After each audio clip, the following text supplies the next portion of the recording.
Tu savais que le nom complet de Dali, c'est Dali I. Domenech, comme Raymond Domenech? Exactement.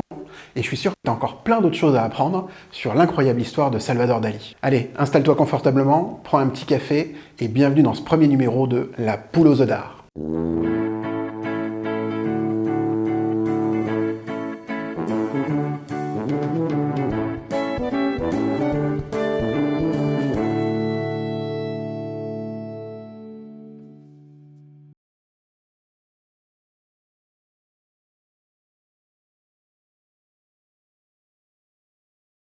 Notre histoire commence à Figueres, en Espagne, le 12 octobre 1901. Dali ouvre les yeux pour la toute première fois. Il fait la fierté de ses parents. Malheureusement, à 2 ans, il contracte une gastro-entérite et meurt des suites de complications le 1er août 1903. Mais tu dis n'importe quoi. Attends, je t'explique. Le 11 mai 1904, 9 mois après la mort de Dali, naît Salvador Dali. Tu fais un AVC? Tu veux que j'appelle le 15? Non, mais là, cette fois, on parle bien du bon. Ah d'accord. Salvador grandit dans les pas de son défunt frère aîné. Ses parents pensent même qu'il est la réincarnation de celui-ci. Il dort dans sa chambre, porte ses vêtements et contemple chaque jour les portraits photographiques de celui qui lui ressemblait tant. Comment traumatiser un gamin, leçon numéro 1. C'est ça. Et tu verras que le personnage excentrique s'est construit sur ce drame. D'ailleurs, je pense que ses parents ont vite regretté de l'avoir torturé avec ça. À 4 ans, Dali est déjà un provocateur turbulent. Il a pris l'habitude de chier dans les chaussures de ses parents, dans les tiroirs et les pots de fleurs. On avait dit pas quand on mange, bordel. Pardon. À 10 ans, Dali détonne déjà par son style. En 14, les enfants s'habillent avec le bermuda, la chemise blanche, le petit gilet boutonné. Salvador, lui, est drapé d'une cape, d'un pantalon bouffant et porte des guêtres. En gros, c'était un peu le punk ou le techwear de son époque. Si tu veux. Au passage, si tu penses que c'est qu'une lubie d'enfant, tu te gourres. La personnalité de Dali ne fait que s'affirmer et le passage à l'âge adulte ne va rien arranger. À l'âge de 22 ans, il s'est déjà fait renvoyer 2 fois des Beaux-Arts de Madrid. La première fois, En 1923, il est accusé d'avoir mené une révolte étudiante. Mais en mode barricade et tout ça, tu vois, hein, la totale. ah ouais, c'était un gros thug en fait, le Dali. Attends, c'est pas fini. La deuxième fois, il s'est fait exclure définitivement pour avoir déclaré incompétent le jury qui devait l'évaluer pendant son examen final. Matt qui dit lors de son audition de renvoi. C'est un fou, le gars. Je suis plus intelligent que les 3 professeurs, ainsi je refuse de me faire interroger par eux, je connais beaucoup mieux le sujet. Ah ouais, celle-là, pour la sortir, faut avoir une sacrée paire de...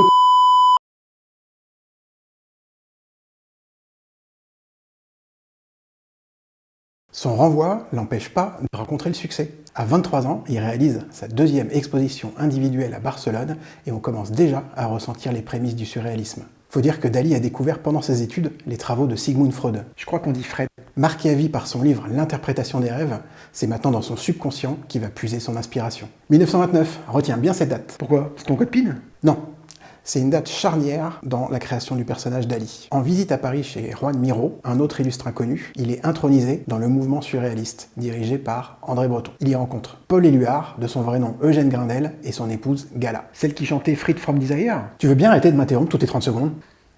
Gala donc. Dali tombe fou amoureux, et apparemment c'est réciproque. Salvador et Gala ne se quitteront plus. Bon, Paul, lui, par contre, il la mauvaise. Mais bon, on s'en fout, c'est pas l'histoire. Tiens, en parlant de Gala, tu savais que c'est grâce à elle que Dali est devenu aussi célèbre? Elle a tout géré. Son agenda, ses contrats, ses relations publiques. D'une période de vache maigre, il passe rapidement au statut de star montante. Comme dirait Talleyrand, derrière chaque grand homme, il y a une femme. Et derrière chaque grande femme, il y a une grosse... Ta gueule, vraiment ta gueule, hein, voilà. Bon, j'en étais où, moi? Ah oui, Gala. Avec Gala à son bras, Dali prend encore plus d'assurance. Son personnage excentrique se construit sur les traumatismes de son enfance, enrichis par les travaux de Freud. Fred.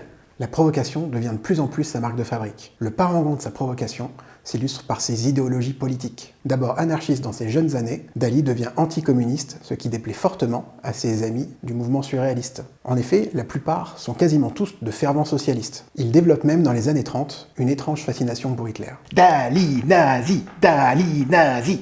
Oula, je t'arrête tout de suite. On lit beaucoup de choses sur Dali fasciste, mais il faut d'abord remettre les choses dans leur contexte. Déjà, dans les années 30, Hitler est en pleine ascension politique. C'est pas encore le criminel de guerre qu'on connaît désormais. D'ailleurs, dans son livre « Journal d'un génie adolescent », Dali écrira « Hitler ne m'intéressait qu'en tant qu'objet de mon délire et que parce qu'il m'apparaissait d'une valeur catastrophique incomparable. » Malgré tout, ses idées politiquement incorrectes vont lui mettre tous ses amis à dos, en particulier André Breton, le chef du mouvement surréaliste, qui va finir par l'exclure du groupe. Il se met même à le surnommer « Avida Dollar », ingénieux anagramme qu'on peut traduire par « qui aime l'argent », avide de dollars. Moi, en anagramme, je connais Kayak. Ou Bob. Mais c'est un palindrome, ça. Et puis merde. Pour boucler sur les idéologies politiques de Dali, il faut aussi dire qu'il a souvent retourné sa veste par confort. D'abord proche des Républicains lors du coup d'état du général Franco en 1936, il se ralliera ensuite au franquisme pour pouvoir rentrer en Espagne et ira même jusqu'à peindre la fille du dictateur. On crache pas sur un beau chèque. Je veux pas dire, mais t'as quand même sacrément niqué l'ambiance, là. Ouais, t'as raison. Bon, allez, on va causer d'un sujet plus fun.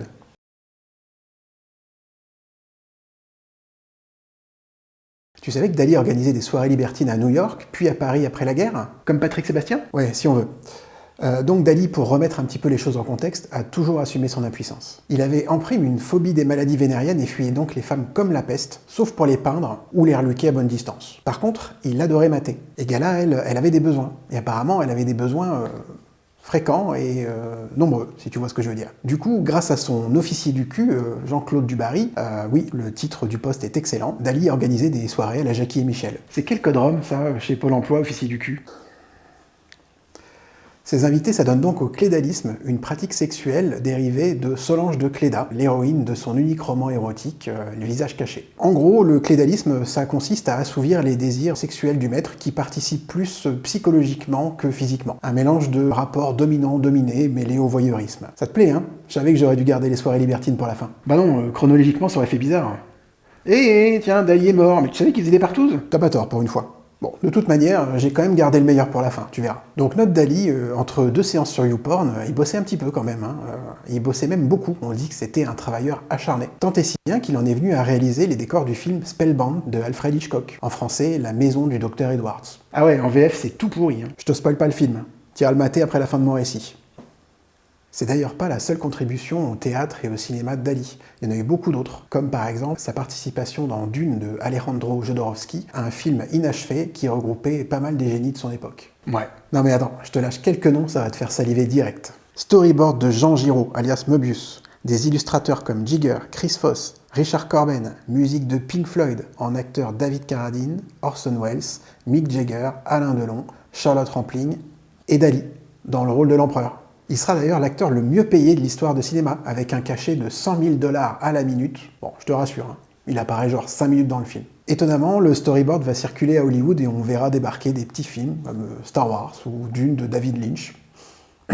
Moi, j'aime pas trop les voleurs et les fils de pute. Tu savais que Dali a aussi bossé sur un Disney? L'ami des stars, je te dis. Il surnommait Walt, le poteau Walt, le grand surréaliste américain. Et copain comme cochon, il se lance en 1946 dans le grand projet d'un film d'animation nommé Destino. Le projet, une fois de plus, sera abandonné. Trop excentrique, trop avant-gardiste, il verra le jour seulement en 2003, finalisé par le neveu de Walt qui a repris les rênes du géant aux grandes oreilles. Peu après la guerre, Dali est au sommet de sa carrière. C'est un personnage public, une icône, un génie reconnu. Génie, il l'a toujours su. Il a toujours été pour lui. Pas de surprise là-dessus. 10 ans plus tôt, André Breton le surnommait Avida Dollar, tu te souviens? Je me souviens surtout de Kayak. Eh ben, il s'était pas trompé. Tu sais ce qu'il faisait dans les boîtes de nuit et dans les restaurants lors de soirées très arrosées? Il se bourrait la gueule? Non, il régalait toujours, question de prestige. Mais au dos de chacun de ses chèques, il faisait un petit dessin, un peu comme celui-là. Il faut quand même se dire que, à ce moment de sa carrière, Dali a une cote de fou. Il savait pertinemment que la plupart des gens préféraient garder le chèque plutôt que d'aller le déposer à la banque. Un Dali, même au dos d'un chèque, à ce moment-là, ça valait déjà une fortune. Pas con! Un vrai génie, je te dis. Fort de son succès, il publie en 1948 50 secrets magiques, une sorte de traité de peinture à la gloire du génialissime Dali. Mais ce qui fait tout l'attrait de ce livre, c'est qu'il comporte une analyse comparative des plus grands maîtres. Dans cette analyse, on retrouve tous les plus grands noms de l'histoire de l'art et Dali leur attribue des notes. Son idole, Vermeer, n'obtient quasiment que des 20 sur 20. Raphaël, De Vinci et Ingres s'en sortent bien également. Mondrian se retrouve quant à lui tout en bas du classement. Même son compatriote Picasso y figure, il obtient un pitoyable 2 sur 20 en mystère, mais un 20 sur 20 en génialité. C'est génie le mot. Non mais c'est le terme qu'il utilisait dans son livre. Dali, lui, s'attribue bien évidemment la note maximale. Normal. Enfin, pas tout à fait. Il se donne qu'un honorable 12 sur 20 en technique, bien loin derrière Vermeer et Raphaël.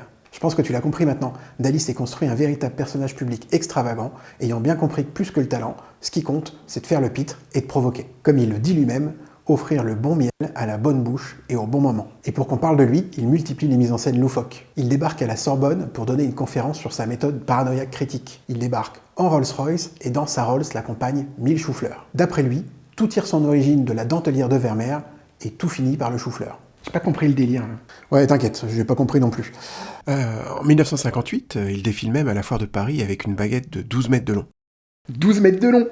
Un peu comme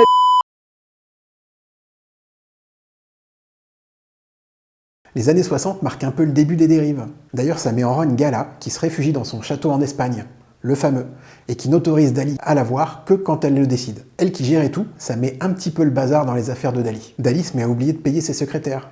Il n'y avait pas de virement à l'époque, fallait faire des chèques. Pour se faire pardonner, il a commencé à donner des pourcentages sur ses ventes ou alors même des œuvres d'art originales à ses deux principaux secrétaires, John Peter Moore et Enrique Sabater, qui sont maintenant tous les deux à la tête d'une fortune. D'ailleurs, pour Moore, les choses se gâtent un petit peu ces dernières années. Il est dans une sombre histoire de faux et de blanchiment de faux. Patrick Balkany, sort de score! Je t'explique un petit peu le truc. Dans les années 60, Dali se met à vendre des feuilles blanches portant juste sa signature et il exhorte ses acheteurs à faire leur propre Dali. Vendu 40$ pièce, ces Dali en blanc seraient une idée de John Peter Moore. Il lui aurait proposé de signer pas moins de 350 000 pièces, dont il aurait subtilisé une bonne partie pendant les longues heures de dédicace. Je te fais le calcul pour que tu comprennes bien quand même. 350 000 x 40, ça fait quand même 14 millions de dollars, une somme gargantuesque pour l'époque. Et donc le capitaine Moore, il se serait gardé quelques centaines de feuilles et il en aurait profité pour se faire de fausses sérigraphies qu'il aurait vendues dans sa galerie musée.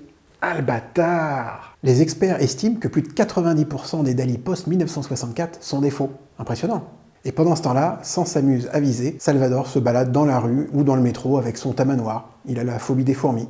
Ou alors, il saccage des chambres d'hôtel et de palaces avec son Oslo Babou, cadeau du président colombien. C'est une sorte de gros chat vénère d'1 mètre de long. Le président colombien? Mais non, Babou, c'est le nom du gros chat. Prends rien, lui. Il prête son image à tout un tas de marques, des plus prestigieuses, Chanel, Dior, Vuitton, aux plus improbables, comme Nissan, Lanvin ou Gap. Bref, il fait un petit peu n'importe quoi pour l'amour du pognon et pour être vu. Il l'avouera plus tard, et là je cite, « Toutes les excentricités que je commets, toutes mes incohérences sont la marque de ma vie. Je veux me prouver que je ne suis pas le frère mort, mais le vivant. Comme dans le mythe de Castor et Pollux. En tuant mon frère, j'ai gagné pour moi l'immortalité. » Malgré tout, Salvador Dali reste un personnage hors du commun, doté d'une intelligence et d'une intuition sans pareil. Après avoir développé sa méthode d'introspection qu'il nomme méthode paranoïaque critique, il l'applique à des œuvres célèbres. Ah, tu veux savoir ce que c'est que sa méthode paranoïaque critique avant que je continue? J'en ai rien à branler. Ok, je m'en fous, j'avais promis de toute façon tout à l'heure. Développée dans les années 30, après ses lectures de psychanalyse et de psychopathologie, elle vise à rendre volontaires et contrôlées les hallucinations recherchées jusque-là par les surréalistes. C'est un savant mélange d'auto-hypnose, de travail de la mémoire très recherché et de techniques pour contrôler le sommeil. Par exemple, Dali faisait des siestes avec une cuillère dans la main et un bol juste en dessous. De sorte qu'au sortir du sommeil paradoxal qui génère le rêve, l'artiste se réveille. Les visions encore claires dans sa tête, il les couche immédiatement sur le papier grâce au carnet qu'il garde à portée de main. Voilà. Donc comme je te le disais, Dali a appliqué sa méthode à de nombreuses œuvres d'art célèbres, en particulier à l'Angélus de Millet. Son étude inconsciente lui a révélé que quelque chose se cachait sous la toile. L'artiste, guidé par le fantôme de son frère, y aurait vu un symbole morbide caché sous un panier. Bon, la toile est très sombre, mais on voit clairement un petit panier devant lequel se recueillent 2 personnes. Dali publie donc un article en 1963. Il avait égaré son manuscrit pendant 22 ans. Article qui convainc finalement le Louvre de réaliser des radiographies de la toile. Et là, stupeur! Sous le panier se cache en fait le cercueil d'un jeune enfant. Dali aurait-il réellement été guidé par son double depuis l'au-delà? Avoue que c'est un truc de ouf. J'ai décroché à psychanalyse. Ok, j'ai encore plein d'autres dingueries à te raconter, attends. En 1965, Dali est contacté par Yoko Ono, Madame John Lennon, qui lui propose de lui acheter un de ses poils de moustache pour 10 000 $. Elle va pas bien la dame. Quoi qu'il en soit, Dali ne crache jamais sur l'argent. Par contre, il n'est pas vraiment rassuré le bonhomme, il a même peur que Yoko Ono soit une sorcière et qu'elle lui jette un sort. Il demande donc à sa muse du moment, Amanda Lear, d'aller lui chercher un vieux brin d'herbe séché dans le jardin et de le mettre dans un joli coffret. Et oui, Amanda Lear a été la muse de Dali pendant presque 15 ans. Et c'est d'ailleurs Dali qui a lancé la rumeur comme quoi Amanda Lear était un homme. Bon, elle lui en veut pas du tout, parce qu'au final ça a lancé sa carrière. Amanda Lear est une femme? Et t'as pas fini d'être choqué. Pour Salvador Dali, tous les gens qui continuent à mourir et à crever, c'est à cause et uniquement la faute de monsieur Jules Verne. Ouais, j'avoue, je savais pas où la caler celle-là. Selon lui, ces références littéraires ont trop influencé les chercheurs qui se sont éloignés d'une autre préoccupation scientifique majeure pour Dali, la question de l'immortalité. Tu veux une sucette? Les sucettes, j'adore ça. Dans 20-30 ans, il n'y en aura plus. En plus, c'est pas sans rapport avec l'histoire. C'est juste une petite ellipse visuelle pour te dire que c'est également à Dali qu'on doit le logo de la très célèbre marque de sucettes Chupa Chups. Le patron était un pote. Il a donc réalisé cet inoubliable branding pour lui, qui n'a d'ailleurs pas évolué depuis sa création en 1969. Il l'a même convaincu de placer le logo au-dessus des sucettes et de les placer sur un présentoir pour que le logo soit plus visible. Eh ouais, Dali était un as du marketing. Comme tu le vois, Dali était un touche-à-tout et il lisait énormément, en particulier des revues scientifiques. Il aimait manger dans les plus prestigieux restaurants, jamais en excès, et ne buvait que de l'eau. Comme moi. D'ailleurs, en 1973, il publie un livre, Les Dîners de Gala, qui contient 136 recettes des plus prestigieux chefs des grands palaces et de la Tour d'Argent, recettes illustrées de la main de Dali lui-même.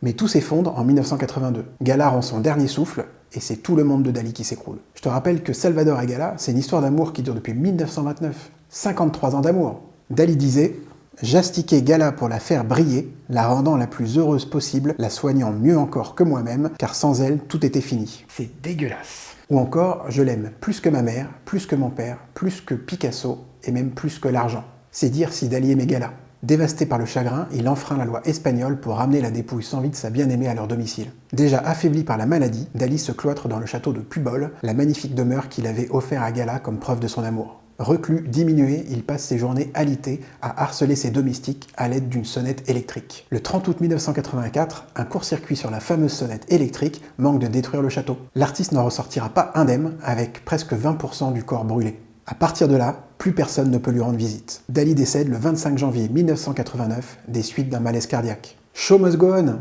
Dali a tout prévu et il a scénarisé son enterrement jusque dans les moindres détails. Les 30 000 visiteurs venus se recueillir sur la tombe de l'artiste le découvrent paré de ses plus beaux atours au cœur de son théâtre-musée extravagant, orné d'œufs symbolisant le cycle de la vie. Vêtu d'une tunique d'un blanc immaculé, brodé d'un flamboyant dé de fil d'or, ses moustaches gominées en pointe parfaite, il a fière allure notre Dali, jusque dans l'au-delà. Tu penses que c'est la fin de l'histoire ? Simplement parce que Dali est mort ? Ouais, ce serait bien parce que j'ai des trucs à faire là. Mais pas du tout. En 2017, son corps est exhumé pour un test de paternité. Ses moustaches sont toujours finement gominées et indiquent 10h10. Je te l'ai dit pourtant, Dali est vivant. Va falloir quand même que tu m'expliques pourquoi tu parles au mur depuis tout à l'heure.